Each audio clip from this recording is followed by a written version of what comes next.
வணக்கம், welcome to Chitra Murali's kitchen. இன்னைக்கு என்ன பார்க்க போறோம்னா, நம்ம வந்து புதினா தொக்கு எப்படி பண்றதுன்னு தான் பார்க்க போறோம். ஆல்ரெடி புதினா தொக்கு பண்ணி காமிச்சிருக்கேன். இப்போ பண்ணும்போது நம்ம வந்து பூண்டெல்லாம் சேர்த்து தான் பண்ண போறோம். ஸோ என்னென்னலாம் போட போறேங்கிறத பார்க்கலாம் வாங்க. நான் வந்து நல்லெண்ணெய் விட்டுருக்கேன் பேன்ல. பெருங்காயம்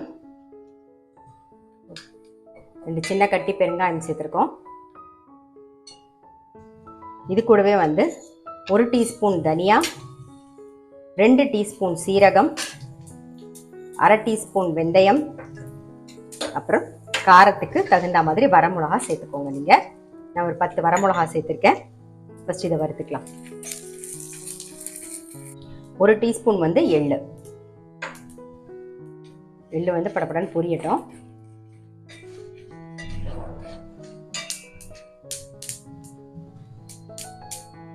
எள்ளு நல்லா பொரிய ஆரம்பிச்சிடுது, ஆஃப் பண்ணிடலாம். இது நல்லா கொஞ்சம் ஆறட்டும், அப்புறமா நம்ம அரைச்சிக்கலாம். நம்ம வறுத்ததெல்லாம் நல்லா ஆறட்டும். அதுக்குள்ள பூண்டு தான் நம்ம வறுத்துக்க போறோம். பூண்டு வந்து டோட்டலி ஆப்ஷனல். நான் பூண்டு இல்லாமே உங்களுக்கு பண்ணி காமிச்சிருக்கேன். இப்போ வந்து ஒரு 4-5 பல்லு பூண்டை பாருங்க, இந்த மாதிரி மெல்லிசா கட் பண்ணிருக்கேன். நான் இதை வறுத்துக்கலாம்.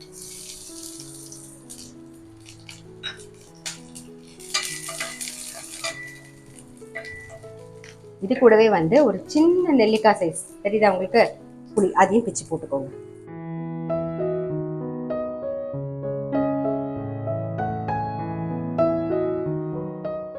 பூண்டு புளி 2 வறுபட்டுருது. இப்ப அதை எடுத்துடலாம் நாம.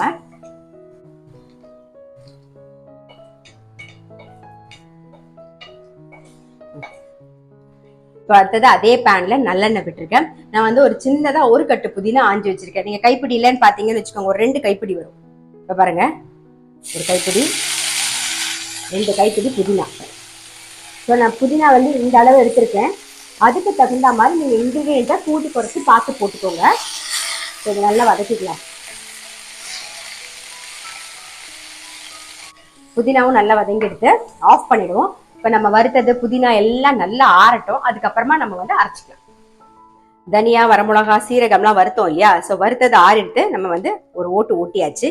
இப்போ வந்து நம்ம புதினாவை சேர்த்துக்கலாம். அதுக்கு முன்னாடி தேவையான உப்பையும் போட்டுருவோம். அப்புறம் எப்பயும் போல கொஞ்சம் அந்த புளியோட எருப்பு எடுக்கிறதுக்காக வெல்லமும் சேர்த்துடலாம். புதினாவையும் சேர்த்துருவோம்.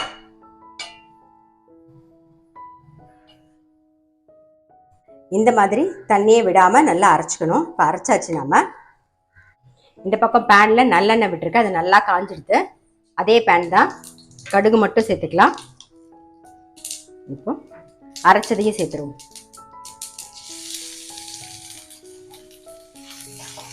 கொஞ்சம் எண்ணெய் பிரிஞ்சு பதங்கட்டும்.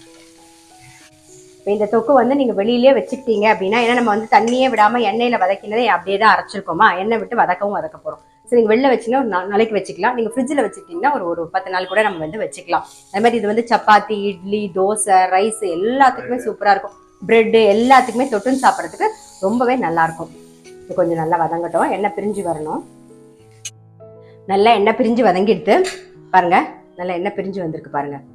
சரி, இந்த மாதிரி இந்த தொக்கெல்லாம் வந்து நீங்க கொஞ்சமா அரைச்சிங்க அப்படின்னா ஒரு 2-3 நாளைக்கு நீங்க வெளியிலேயே வச்சுக்கலாம். மோஸ்ட்லி பாத்தீங்கன்னா ரொம்ப கொஞ்சமா இருந்தா ஒரே நாள்ல கூட செலவாக வச்சுக்கலாம். நிறைய லார்ஜ் குவான்டிட்டி நீங்க அரைச்சிங்க அப்படின்னா நல்ல ஒரு ஏர்டைட் கண்டெய்னர்ல போட்டு ஃப்ரிட்ஜில் வச்சுட்டீங்கன்னா ஒரு 10 நாள் வரைக்கும் நமக்கு கெடாம இருக்கும். ரொம்ப சௌரியமா இருக்கும். டக்குன்னு இட்லி, தோசை, சப்பாத்தி, பிரெட் எது பண்ணாலும் சரி, ஒரு ரைஸ் கலக்கணும்னாலும் டிஃபன் பாக்ஸ் கூட நீங்க வந்து நல்லா நம்ம எண்ணெய் விட்டு நல்லா வதக்கி வச்சிடறோம்.